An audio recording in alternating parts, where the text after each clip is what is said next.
Juntem-se a mim durante minha jornada para desvendar a vida e o legado do homem que pode ter sido o maior faraó do Egito, Ramsés II.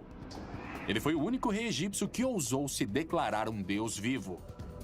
Suas estátuas enormes, grandes templos e inscrições em hieróglifos estão em toda parte, embora o homem por trás da lenda permaneça um mistério. O que o levou a se tornar o maior faraó do Egito? E como ele fez isso? Para descobrir, eu tentarei trabalhar em uma pedreira antiga, decodificar a propaganda dos faraós e usar a tecnologia para ver como Ramsés reuniu uma riqueza tão incrível. Vamos em busca da verdade. Para trás, amigo! Irei a extremos para isso.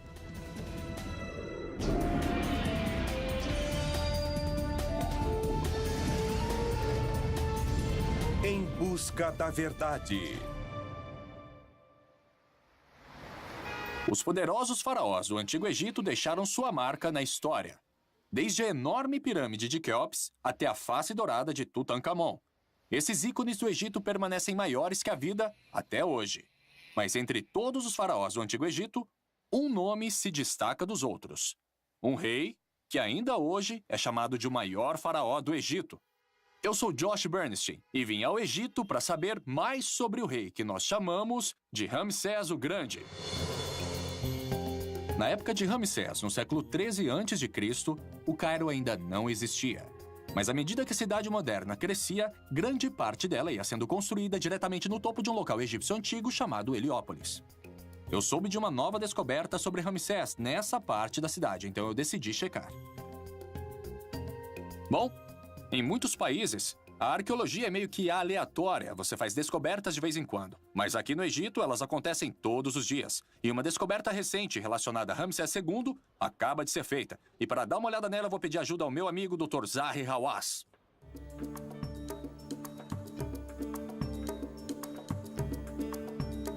Oi, Josh, como vai? Oi, Zahi. É bom ver você. Como vai? Então agora você está atrás de Ramsés II. Ramsés II, é. Ele foi um rei incrível. Na minha carreira, como arqueólogo, em todos os lugares eu descobri coisas sobre esse homem. Mas o importante sobre esse templo é que, se você quiser me acompanhar... Legal. Este local é um achado emocionante. Zahi me diz que este era um complexo de templos muito importante para Ramsés II. Descoberto durante a construção de um novo supermercado. A descoberta deste local foi anunciada em 2006. Zahi me conta que a escala desse templo é enorme. Desde as primeiras escavações, descobriu-se que o local se estendia a vários quarteirões em cada direção, por baixo de uma parte significativa do bairro. Na frente de uma das pedras que compunham a entrada para o templo, eu pergunto a Zahi por que Ramsés é tão importante. E o que é que tinha de tão chamativo sobre Ramsés II? Eu acho que, a vida dele era cheia de ação. Ele construiu templos originais e também algumas estátuas. Zahi me diz que Ramsés era um rei que vivia em superlativos. Ele governou por mais de 66 anos e viveu até os 90, quase 3 vezes mais tempo que a média egípcia de sua época. Ele tinha mais de 200 esposas e concubinas, com quem teve cerca de 100 filhos. E ele construiu mais templos e estátuas que qualquer outro faraó. É por isso que eu tenho que lhe dizer que, se você fala sobre Egito, se você fala sobre Egito Antigo, se você fala sobre reis e seus mistérios e sua magia, você fala em Ramsés II. Zahi espera encontrar novas informações que irão revelar mais sobre a vida e reinado de Ramsés II. Mas a escavação está apenas começando. E para realizar escavações completas, todos os edifícios ao redor terão que ser derrubados. Essas escavações vão continuar por anos. E veja só esse shopping center. Nossa. Vai ter que ser totalmente demolido. É, porque o templo talvez continue nessa direção. Exato. O governo egípcio está fazendo planos para compensar e realocar os moradores deste bairro. Ramsés II deve ter sido um homem incrível para inspirar um empreendimento tão grande, 3.300 anos depois de sua morte. Mas seria a fama de Ramsés somente lenda ou ele realmente foi o maior faraó da história do Egito? Este templo tem anos de trabalho à frente antes que o que ele tem a dizer seja revelado. Mas o incrível sobre o Egito é que muito já foi descoberto. A múmia de Ramsés foi descoberta no final de 1800. Agora ela já está no Museu Egípcio. Eu consegui permissão para entrar depois de fechado. É um raro privilégio conseguir uma audiência pessoal com o faraó. Nossa! Bem-vindos ao Salão da Múmia Real, onde quase 12 membros da realeza egípcia estão em exibição. Muitos deles parentes do faraó Ramsés II. Este é o filho dele, Merneptah. E aqui está o pai dele, Sete I. E aqui, o homem que vocês e eu viemos ver, talvez o maior faraó de todos, Sua Alteza Real, o faraó Ramsés II. Isso não é inacreditável? 3.300 anos depois, Ramsés continua sendo um faraó tão proeminente como sempre foi. Olhando para as maçãs do rosto acentuadas e o nariz curvilíneo que era sua marca, quase pode-se sentir sua ambição e determinação. Felizmente, seu corpo não é a única coisa preservada ao longo dos milênios. Eu viajei 720 quilômetros até o sul do Cairo para chegar ao famoso Vale dos Reis. Eu vim para ver o impressionante templo funerário de Ramsés, chamado de Ramesseum. Vou me encontrar com Peter Brand, egiptólogo da Universidade de Memphis, para descobrir o porquê de Ramsés ter ficado conhecido como o Grande. Então é isso. Este é o Ramesseum, onde aconteciam os cultos a Ramsés. E todas essas estátuas. Ramsés Onde e você Ramsés. olhar, você vai ver o nome dele estampado em todos os lugares. Peter me explica que o Ramesseum foi originalmente construído como principal templo para Ramsés, aqui no Vale dos Reis. Nos tempos antigos, ele era chamado de Casa de Milhões de Anos. Em seu auge, nele cabiam cerca de 20.000 pessoas para os rituais. Ele era usado para honrar e venerar Ramsés, cujas imagens aparecem em toda parte. Como Ramsés se tornou Ramsés o Grande? Ele construiu mais monumentos que qualquer outro rei. E escreveu seu próprio nome nos monumentos de outros reis. Em cada templo, cada estátua, cada obelisco que ele encontrava. E é por isso que encontramos o nome dele em todos os lugares do Egito. Ambicioso. Ah, sim, ele era muito ambicioso. Peter, assim como Zahi, diz que muito da fama de Ramsés vem desse edifício prolífico. Mas isso não era apenas amor pela arquitetura. Ramsés estava construindo ativamente não apenas templos e estátuas, mas o mais importante, sua própria lenda. Ele prestava muita atenção a seus projetos de construção, certificando-se de que eles saíssem exatamente a seu gosto. Como todos os faraós, ele tinha um grande interesse em seus projetos de construção. Ele os supervisionava. Entendi, então ele foi fundamental na concepção deste lugar. Com toda certeza. E seus esforços para ser lembrado para sempre deram certo. Até os gregos antigos conheciam, e é assim que nós, epitólogos, sabemos que houve um Ramsés mesmo antes que eles pudessem ler o nome dele nos hieróglifos. Peter explica que é a onipresença das imagens de Ramsés que o tornou sinônimo do Egito Antigo, especialmente para os primeiros visitantes. Mas para dentro do Ramesseum, chegamos a uma enorme estátua que realmente impressiona. O que é aquilo? É o Ozymandias. O nome dele era Ozymandias ou Ramsés? Ozymandias é a versão grega de User-Materi, o nome de coroação de Ramsés II. Essa colossal estátua de Ramsés, pesando mais de 100 toneladas, foi feita de uma única peça de granito. Agora ela está deitada, mas de pé ela tinha a altura de um prédio de mais de 6 andares. Isso aqui deve ter uns 9 metros. Ah, sim. Este é o modelo um pouco mais econômico. Nossa, é incrível. Não. Olha só pra Ramsés isso. gostava de ter muitas estátuas e que elas fossem grandes. Peter diz que os projetos de construção de Ramsés eram focados em sua própria imagem. Ele queria ter certeza que seria lembrado para sempre. A seguir, para trás, amigos! Eu experimentando as obsessões monumentais de Ramsés e descubro como ele se tornou um dos governantes mais ricos da história do Egito.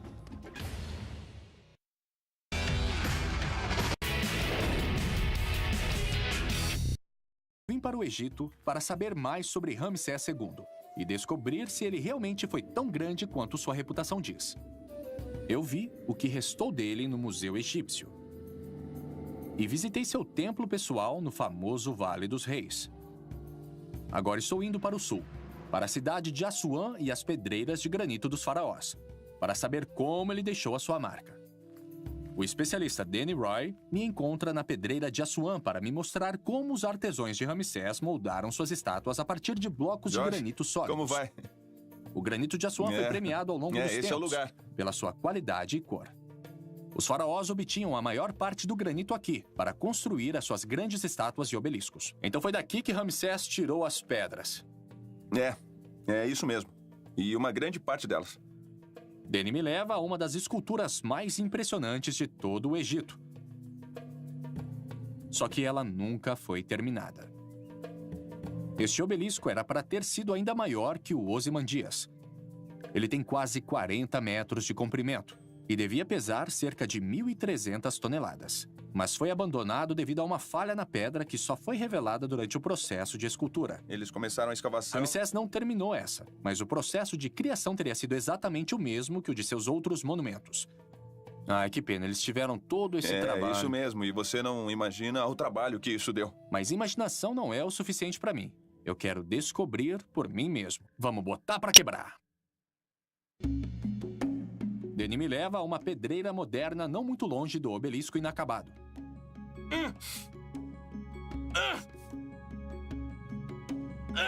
Ele criou um teste de comparação para mim, para que eu possa ver de quanto trabalho estamos falando. Estão Vamos aqui. começar com os métodos modernos. Essas são as ferramentas que nós usamos hoje. Danny tem ferramentas que são usadas para criar as obras para consumidores modernos, como peças externas esculpidas ou bancadas de cozinha. Ensina aí, mestre. Começamos com esse equipamento elétrico com cravos, que cria superfícies lisas como a que eu vi no obelisco e no Ozymandias.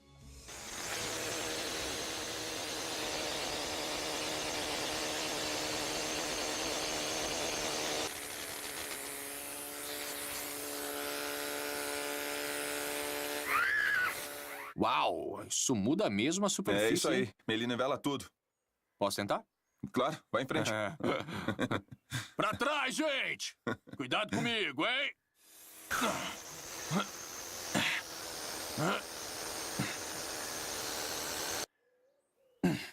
Uau! Nossa! Isso nivela mesmo a superfície, hein? É, nivela mesmo. E facilita muito o trabalho no granito, não é mesmo? Pois é. Então, é claro que Ramsés não tinha compressores de ar e ferramentas como esta aqui. Mas eles tinham bolas de dolerito, que na verdade fazem o mesmo trabalho. Mas é preciso um pouco mais de Entendi. tempo e mais trabalho. Essa é a ok. única diferença. E mais trabalho é o que o Danny tem em mente. Vamos para outra parte da pedreira, procurar um pedaço virgem de granito. Isso são bolas de dolerito, um tipo de basalto mais duro que o granito. Elas eram encontradas aqui no local, o que significa que talvez tenham mesmo sido usadas pelas equipes de Ramsés. Os egípcios usavam essas bolas para bombardear o granito do jeito que fazemos hoje, só que com o martelo. Me mostra como era feito? Ah, eu mostro sim. Eu vou mostrar agora mesmo. Bem aqui embaixo. É isso? Começamos em uma emenda natural da rocha. Os escravos nas pedreiras de Ramsés devem ter procurado fendas como esta para começar a fazer uma estátua colossal ou um obelisco dessa rocha. Depois de 20 minutos difíceis trabalhando com as pesadas bolas de dolerito, conseguimos desgastar apenas alguns centímetros de granito. Ramsés construiu centenas de monumentos, muitos deles pesando centenas de toneladas. Como ele conseguiu construir estátuas como a de Ozymandias usando esses métodos? Ok, quanto tempo demorou? Eu tô aqui tentando trabalhar, mas só tô Isso. fazendo besteira. Isso mesmo. Eu acho que o faraó não ia ficar feliz se precisasse de mim para fazer um obelisco, uma esfinge ou qualquer outra coisa poderosa. É isso. Ele não ia ficar nada feliz comigo. Na verdade, Danny me disse que o trabalho foi mais rápido do que ele esperava. O faraó Hatshepsut, da 18ª dinastia, alegou ter construído e erguido um obelisco em apenas 7 meses. A resposta, diz Danny, é muita gente. Essas pedreiras ficavam lotadas de centenas de operários, todos trabalhando em uma linha de produção ao longo do mesmo ponto. E devido ao trabalho pesado sob o sol escaldante do Alto Egito, havia um rodízio de equipes durante todo o dia. O que significa que milhares de pessoas trabalharam nas pedreiras do faraó. Como o trabalho de Ramsés II se compara ao de outros faraós? Bom, o impressionante no trabalho de Ramsés II é o grande volume de monumentos que ele produziu, porque a organização e a realização desse trabalho foi uma coisa que o tornou um homem Danny notável. explica que outros faraós construíram monumentos impressionantes, mas a quantidade que Ramsés produziu foi muito além da normal. E para deixar sua marca no Egito, pela qual ele é famoso, ele não precisou apenas de uma enorme força de trabalho, precisou de uma enorme fortuna também. Tanto a quantidade quanto a qualidade do trabalho em pedra produzido por Ramsés apontam para sua influência significativa. Mas de onde sua riqueza e seu poder vieram? Bom, seja durante a Era Faraônica ou a Era Moderna, a economia do Egito tem sido baseada principalmente em uma coisa: o Rio Nilo. Eu decidi verificar o Nilo pessoalmente, pouco abaixo das pedreiras. Estes pescadores locais fizeram a gentileza de me emprestar seu barco a remo. Estar na água é um alívio ao calor escaldante das pedreiras. Mas eu não estou remando apenas para fazer exercício. Estou indo para uma ilha no meio do rio. Ela se chama Ilha Elefantina. Ela recebeu este nome porque as rochas ao longo da costa naturalmente se assemelham a uma manada de elefantes. Considerada sagrada para o deus egípcio das inundações, ela tem até uma porta dos fundos. Olá! Oi, tudo bem? Para saber mais sobre a riqueza de Ramsés, vim conversar com Gary Robbins, da Agência Americana de Desenvolvimento Internacional. Prazer em te O conhecer. prazer é todo meu. Ele vai me ajudar a descobrir como Ramsés conseguiu os recursos de que precisava para sustentar seu programa de construções. O túnel onde estamos era uma importante ferramenta chamada de nilômetro. Ele media os níveis das enchentes à medida que as águas cruzavam a tradicional fronteira do Egito aqui em Assuã. Gary explica que a prosperidade do Egito dependia da inundação regular do Nilo. Os sedimentos transportados da cabeceira do rio na Etiópia reabasteciam os campos agrícolas todos os anos, sempre que o rio transbordava. Ah, então eles usavam essas marcas aqui para medir o nível de água em diferentes épocas do ano. Sim, eles mediam quando as enchentes começavam e assim conseguiam determinar o tamanho dessas enchentes. Gary me diz que a água pode subir até 11 metros, deixando para trás toneladas de um solo novo Não, e sem fértil problema, quando você pode recua. ver aqui na escadaria. O nilômetro permitiu que Olha os só. egípcios tivessem precisão em como seria a produtividade das Aqui tem outra estações marca. todos os anos. E a variação entre bons e maus anos era enorme. Uma diferença de apenas alguns centímetros na altura das enchentes distribuídas ao longo do comprimento do Nilo significava uma diferença de dezenas de milhares de acres de terras cultiváveis. Ramsés reinou em uma época de muita abundância e conseguiu ter uma boa produção nos campos durante o seu império. Ele estava De bem acordo além com do seu Gary, tempo. Ramsés foi abençoado com um Sim, longo período de Ramsés foi enchentes completamente durante seu fora do reinado. seu tempo, E porque ele usando o pensava em nilômetro para coisas que medir os ninguém níveis das pensava. enchentes, Ramsés também tinha um sistema de tributação muito preciso. E quando eles viram que poderiam usar isso para definir as taxas de impostos para o ano, eles definiram que se fosse um ano muito bom para a produção de colheita, eles poderiam tributar em até 20%.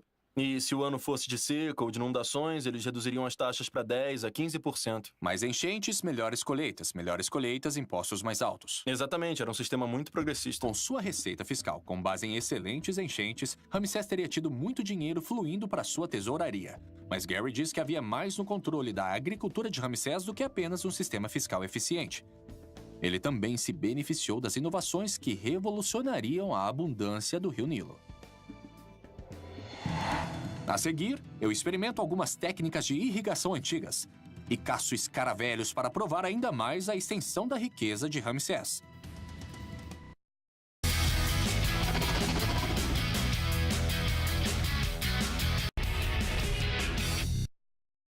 Estou na trilha do homem que muitas pessoas chamam de o maior faraó do Egito, Ramsés II. Para descobrir como ele se tornou tão importante, eu visitei o recém-descoberto templo no coração do Cairo e conheci a grandiosidade de uma das obras-primas do Egito no Vale dos Reis. Em Assuã, eu examinei o nilômetro e descobri como as enchentes regulares impulsionavam a economia do Egito. Agora estou indo em direção ao Vale do Nilo para descobrir como Ramsés transformou toda aquela água em riqueza.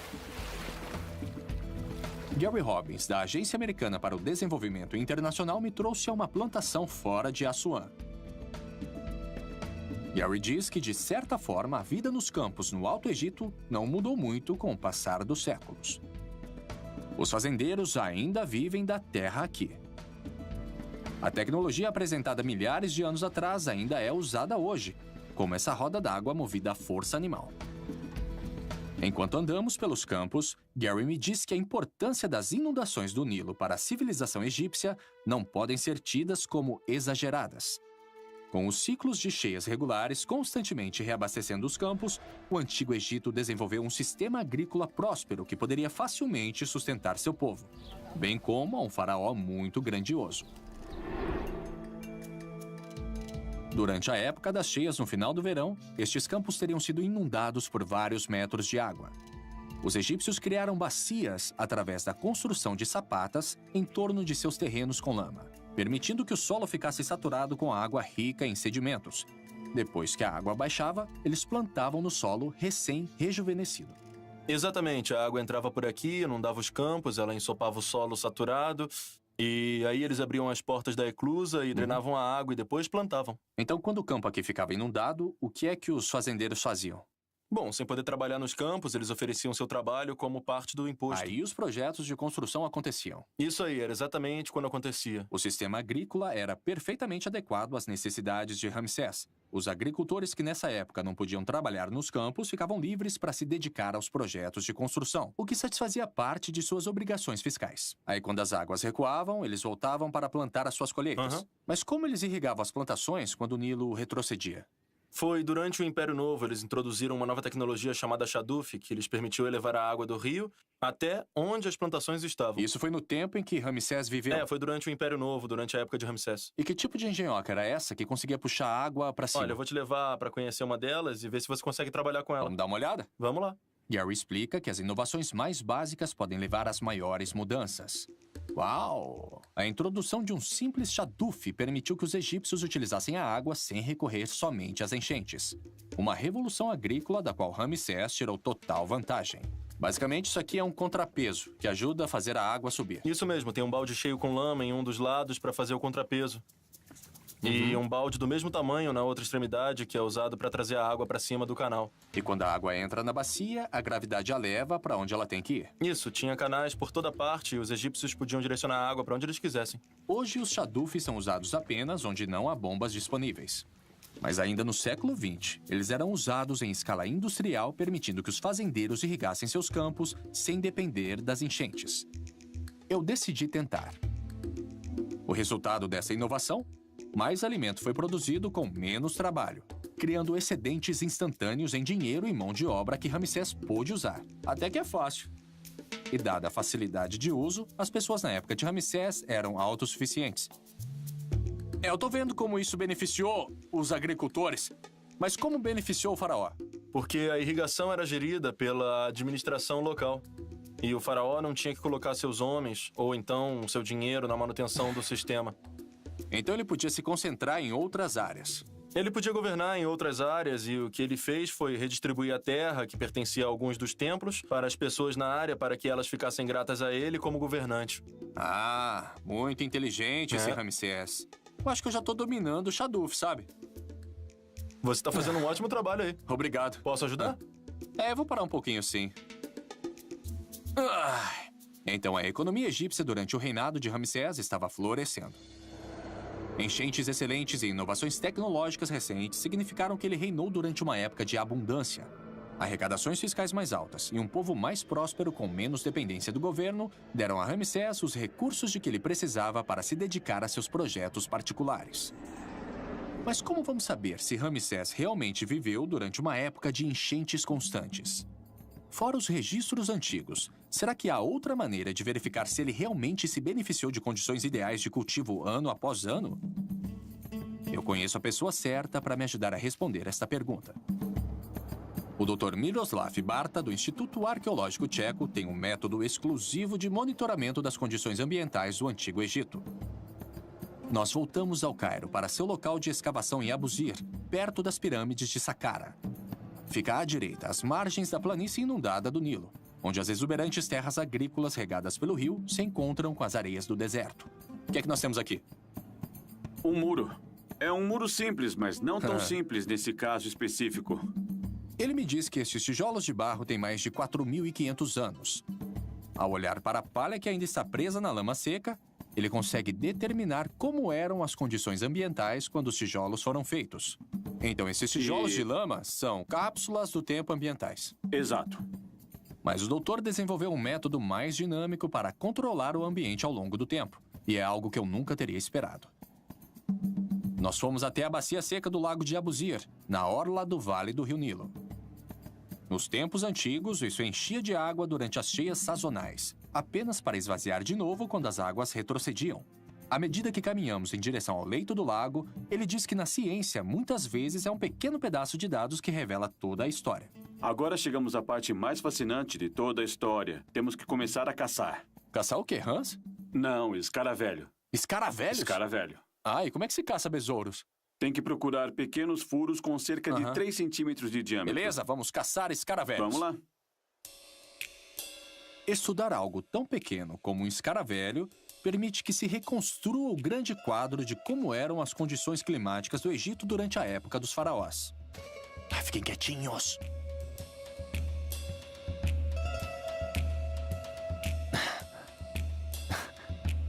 Nada.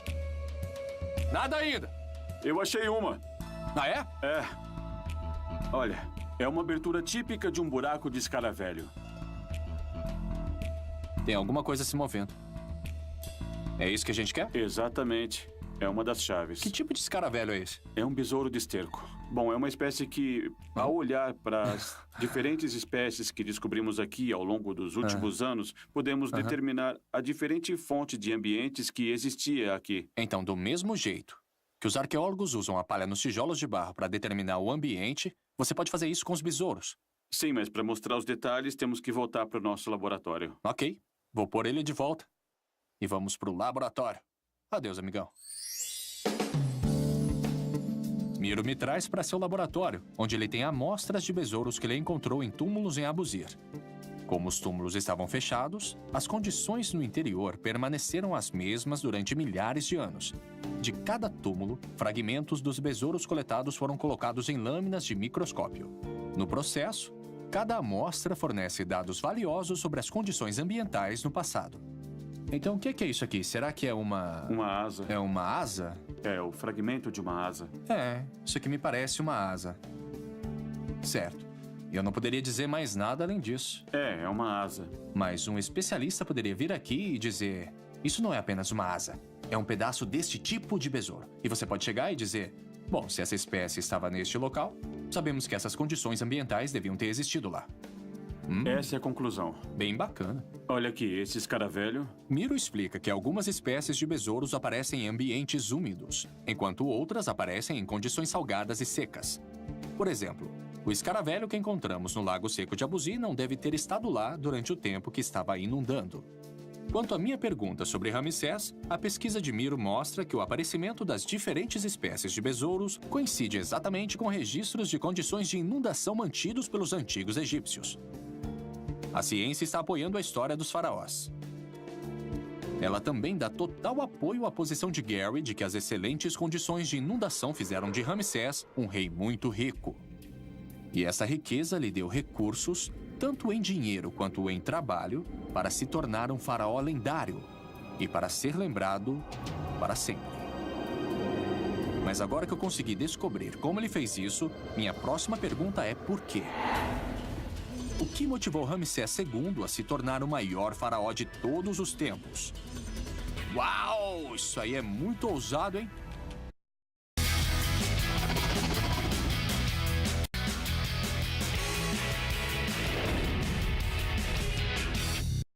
Busca para descobrir se Ramsés II foi o maior faraó do Egito me levou de uma escavação no Cairo às pedreiras de granito de Assuã e aos campos verdejantes do Vale do Nilo.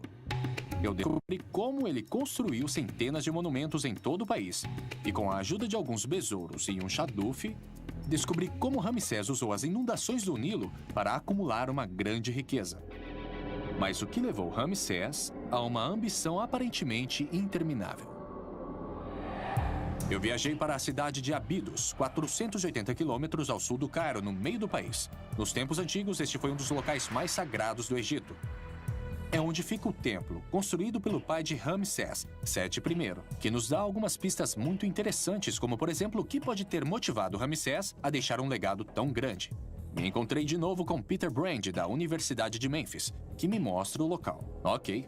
Como se constatou, a dinastia de Ramsés tem uma história anterior que poderia ter sido escrita por Shakespeare. A única coisa que você precisa entender sobre a 19ª dinastia é que eles não tinham sangue real. Eles eram uma família de militares que chegou ao trono com o pai de Sete. Peter me diz que Ramsés e seu pai Sete nasceram plebeus. Sua jovem dinastia chegou ao trono pelos militares, não pelo palácio ou pelo templo.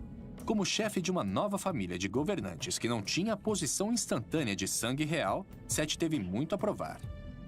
Para mostrar que era um faraó legítimo, Sete embarcou em um enorme programa de construções, que mais tarde Ramsés levaria ao extremo. Então Sete está se colocando com os deuses aqui para reforçar a sua própria imagem. O objetivo é mostrar que Sete era um rei legítimo, que ele prestava um serviço para os deuses e que construía monumentos, que por sua vez o estavam confirmando como um rei adequado para o Egito. E Sete estava preparando Ramsés para seguir diretamente os seus passos.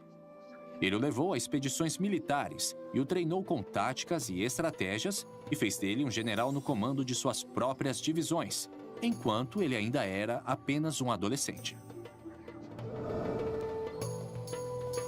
Uau! Este cômodo tem um relevo que mostra Sete fazendo um ritual e prestando homenagem a todos os reis legítimos do Egito antes dele, até o mítico fundador da civilização egípcia. O interessante é que Sete fez questão de inserir Ramsés no relevo, dando a seu filho um estado nunca antes concedido a um príncipe. E aqui estão seus títulos. Ele é herdeiro, filho mais velho do rei, de seu corpo, seu amado Ramsés. Então ele não é apenas qualquer príncipe, ele é o príncipe. Então estamos vendo como Sete está usando essas paredes para comunicar uma mensagem política de poder. Sim, mensagens políticas de que Sete é a parte dessa continuidade de reis. Seu filho Ramsés ainda não é rei, mas ele vai ser. Ele é o príncipe da coroa oficial e é melhor que ele se prepare porque virá em seguida. Ramsés aproveitou essa mensagem e tirou vantagem dela. Quando se tornou faraó após a morte de Sete, ele imediatamente continuou as ambições de seu pai, mas fez questão de manter todo o foco sobre si. Em uma parede exterior do templo, Peter me mostra uma enorme inscrição onde Ramsés começou o processo de construção de seu próprio culto. Então o que vimos lá dentro foi Sete contando a história. Ele está aqui do lado de fora, mas agora é Ramsés quem está contando. Sim, foi exatamente isso que aconteceu. O gosto de Ramsés pela autopromoção começou cedo. Ramsés chega a afirmar que seu pai o fez rei e colocou a coroa em sua cabeça enquanto o próprio Sete ainda estava vivo. Mas era normal o faraó tirar a sua coroa e colocá-la na cabeça do príncipe enquanto ele ainda estava vivo? Eu acho que é provável que Ramsés esteja exagerando um pouco, que ele de fato foi coroado príncipe assim. Então, mais uma vez, estamos vendo uma versão da história para ganho político. Sim, Ramsés quer dar sua própria versão sobre os fatos, mas ninguém é um mestre da propaganda tão bom quanto Ramsés. Os grandes projetos de construção de Ramsés e suas estátuas colossais estão todos começando a fazer sentido. Ele estava claramente obcecado pelo controle de sua imagem, aparentemente tudo em um esforço para compensar um nascimento humilde, mas Peter me diz que este templo é apenas o começo. Que eu quero mostrar para você um outro lugar onde podemos ver isso em ação. Tudo bem, vamos nessa. Peter me leva ao famoso Templo de Karnak. Eu já estive aqui antes. Foi a principal obra do local durante várias gerações de faraós e todos eles deixaram a sua marca aqui. Tenho que dizer, Peter, eu adoro esse salão. Também é meu local favorito, a grande sala hipóstila do Templo de Karnak. É incrível. A sala foi inaugurada por Sete, mas Ramsés completou o trabalho e ele se certificou que todos soubessem disso. Peter chama a atenção para uma das enormes colunas da sala e explica o conceito de usurpação. Era uma prática padrão para os faraós que queriam levar o crédito pelo trabalho dos reis anteriores, substituindo molduras mais velhas pela sua própria. Mas Ramsés levou isso ao próximo nível. Ele instituiu um novo estilo artístico projetado para contar melhor suas próprias virtudes e garantir que ele nunca fosse esquecido. E de fato, se você olhar para cima aqui, você poderá ver esse entalhe bem profundo do nome de Ramsés II. E seria muito difícil apagar por ser tão profundo. Portanto, isso não é um acidente, porque se você olhar aqui, as molduras menores foram originalmente feitas por Sete I. O que Ramsés fez foi retirar o nome do Sete naquele espaço em branco e esculpir o dele em relevo. Era mais profundo e mais difícil de apagar seu próprio nome. Uau! Ramsés fez sua moldura tão grande e esculpida de forma tão profunda que a remoção danificaria irremediavelmente a coluna de apoio, garantindo assim a sua presença permanente. Peter me leva para fora do templo para que eu possa ver como esse processo era fácil. Ele pega um bloco de pedra calcária inscrito com a moldura de Ramsés. Eu vou tentar alterar a história da mesma forma que Ramsés fez. Você tem que ir desbastando. Você não vai querer prejudicar o fundo, né? Ah, olha só. É bem fácil. Sim, o arenito e o calcário são duas pedras bastante moles. Você realmente não tem que se esforçar muito para fazer isso.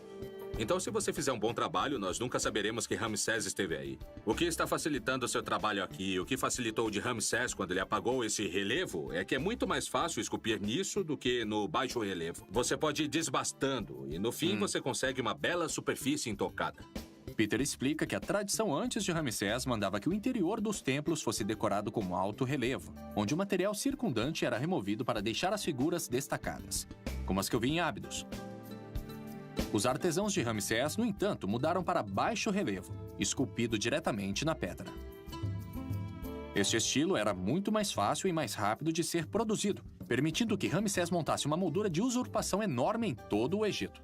Dá só uma olhada como foi rápido apagar isso. Peter me disse que Ramsés usurpou centenas, se não milhares de molduras em seus esforços para ser lembrado para sempre como o maior faraó do Egito.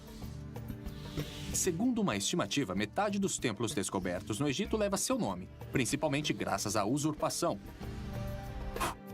Desculpa aí, Ramsés. Agora que eu já vi como o processo funciona, Peter me leva ao muro externo da sala hipóstila para me mostrar como Ramsés usurpou até a si mesmo. Ele me diz que durante um tempo, esse muro estava coberto por um enorme panorama que contava a história das façanhas militares de Ramsés. A maior parte agora está desgastada, e grande parte por causa do próprio Ramsés. Trata-se do controle da mensagem, o controle da história para obter o melhor resultado para si mesmo. Legal. Ramsés redecorou esse muro várias vezes, atualizando constantemente a história oficial do seu reinado à medida que gerenciava de perto a sua imagem. Nossa, eu fico só imaginando quanto esforço e quantas pessoas foram envolvidas neste processo de usurpação. Ele deve ter gasto um bom tempo nisso. Quer dizer, ele viveu 3 vezes mais tempo que uma pessoa da época. Isso. E ele governou por 67 anos. Exatamente. Então, em um certo ponto em seu reinado, ele era, tipo, o único que sabia como as coisas aconteceram. Né? E se ele quisesse escrever a história daquele jeito, não havia ninguém que pudesse contestar a história. Exatamente. E seus monumentos duraram ainda mais do que ele. E, portanto, sua versão dos acontecimentos é o que tem guiado mesmo os historiadores modernos. Parece também, com base no que eu aprendi até agora, que ele estava preparado para ser alguém que nunca questionaria a si. Com toda certeza. Afinal, ele foi criado sob a orientação de um homem que criou esta dinastia. Eu sempre digo que Ramsés era um convidado no palácio. Ele não nasceu no palácio, mas foi criado no palácio e, como qualquer outro rei egípcio, foi levado a acreditar que ele foi escolhido pelos deuses para ser o governante mais poderoso do mundo. Como não acreditar que ele era especial?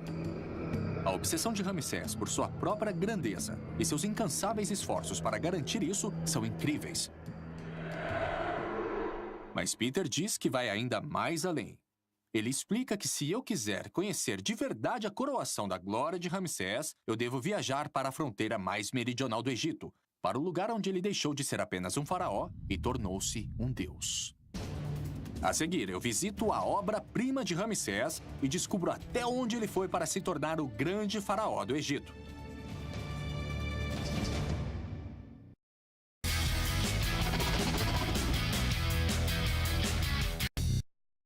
Eu estive investigando como Ramsés II ficou conhecido como o Grande Faraó do Egito. Eu descobri que ele governou por quase 70 anos e que era conhecido em toda a antiguidade pela construção de templos e colossos que inspiram admiração até hoje. Ao longo das margens do Nilo, eu examinei como ele usou as novas tecnologias e a natureza para maximizar a abundância agrícola dada pelo rio. Em Ábidos, eu descobri que a educação de Ramsés e o lugar de sua dinastia na história obrigaram-no a superar as conquistas de todos os outros faraós antes dele. E no famoso templo de Karnak, eu vi como a pura força de vontade fez isso acontecer. Agora estou indo em direção ao desolado sul do país, a apenas 48 quilômetros da fronteira com o Sudão, para conhecer a mais grandiosa obra-prima de Ramsés e descobrir o que fez dele o maior faraó de todos. Essa região não recebe muita atenção hoje em dia, mas durante a época de Ramsés, esta província foi parte integrante de seu sucesso. Por isso ele decidiu fazer aqui sua declaração política final, construindo o que muitos acreditam ser a sua obra-prima. Este é o templo de Abu Simbel. É o lugar onde se concentram todas as ambições de Ramsés. Uma expressão de seu ego em pedra. A doutora Melinda Hartwig, da Universidade Americana no Cairo, concordou em me encontrar aqui para me mostrar o local. Então é isso. É isso. Isso aqui é demais. Este é Abu Simbel. E nós estamos olhando para 4 estátuas colossais de Ramsés II. É incrível. Não é incrível? Este magnífico templo foi esculpido diretamente na encosta da montanha, estendendo-se profundamente na face da rocha.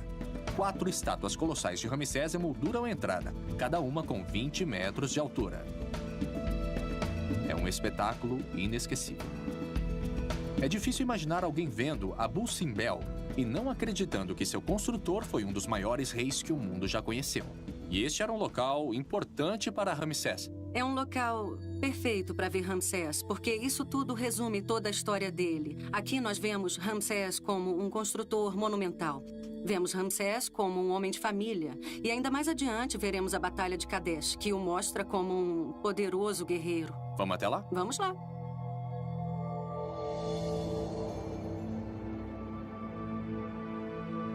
Dentro do templo, a grandiosidade continua. Melinda me diz que Abu Simbel é a expressão mais plena das ambições de Ramsés. O grande edifício, a legitimação de sua dinastia, a propaganda política, tudo isso está em exibição. E nós também temos algumas outras cenas que decoram as paredes do primeiro salão, que são realmente muito emblemáticas do que foi Ramsés II. Melinda me mostra o local.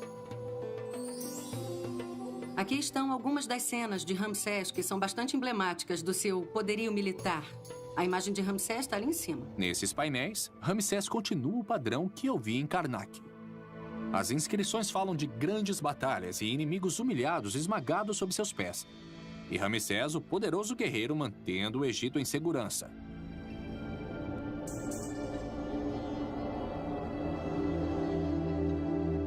Logo abaixo das cenas de sua destreza militar, ele continua os padrões que seu pai, Sete I, exibiu em Ábidos. Ramsés enumera vários de seus filhos, com títulos honoríficos, como seu pai fez antes dele. Ramsés apresenta seus descendentes aos olhos do povo e do sacerdócio como seus herdeiros legítimos, posicionando-os para continuar o domínio da dinastia. Então lá fora vemos Ramsés, o faraó, e aqui Ramsés, o guerreiro. Com toda certeza. Até agora, o que Melinda me mostrou é a continuação da máquina de propaganda de Ramsés. O local para onde ela me leva em seguida, porém, Vamos para o coloca povo na parte Ramsés de sob trás uma do nova templo. luz. Para ser exato, a luz divina. Este é o ponto final do templo. Entramos em uma alcova, na parte de trás do templo. Estátuas dos principais deuses do Egito estão sentadas em uma fila para serem adoradas. Nós temos, a partir da esquerda, o deus Tá, depois Amun, e em seguida, na extrema direita, temos Hauracti. Mas se você observar a figura que está inserida entre Amun e Hauracti, é Ramsés II. Uau! Então Ramsés se inseriu no panteão dos deuses enquanto ele ainda estava vivo. É parte do plano que ele começou a desenvolver para divinizar a si mesmo e, em seguida, mostrar-se neste templo. Melinda explica que este ato foi o comunicado final de Ramsés. Durante milhares de anos, a religião egípcia ensinou que os faraós tornavam-se deuses depois que morriam. Mas aqui em Abu Simbel, Ramsés estava reivindicando ter feito essa transição enquanto ainda estava vivo. Ele estava chamando a si mesmo de um deus vivo. Talvez em um determinado ponto em sua vida ou em seu reinado, ele tenha feito essa transição em sua cabeça, tipo, eu sei que eu nasci, um ser humano, mas agora, eu sou um deus. Talvez ele acreditasse em seu próprio mito. E você acha que as pessoas estavam dispostas a fazer isso por Ramsés porque ele tinha tido um grande reinado e ele sim. reinou por tanto tempo, o Nilo fornecia abundância a cada ano, eles tinham comida e todo mundo estava feliz, ele construía por toda parte e em um determinado ponto as pessoas disseram, ele é um deus, ele é tão bom, por que ele não seria um deus? Ele realmente foi o maior governante da época. Zahi Hawass me disse que Ramsés II é o mistério e a glória do Antigo Egito. Agora vejo o que ele queria dizer. Ramsés foi criado para ser um grande faraó. E graças à sua longevidade, sua habilidade política, uma boa onda de sorte e um ego muito saudável, ele conseguiu. Tanto que ele chamou a si mesmo de Deus vivo. Pelos padrões de seu tempo e pelo temor que ele ainda inspira até hoje, podemos dizer que ele se tornou um. No mínimo, ele merece o título de grande faraó do Egito.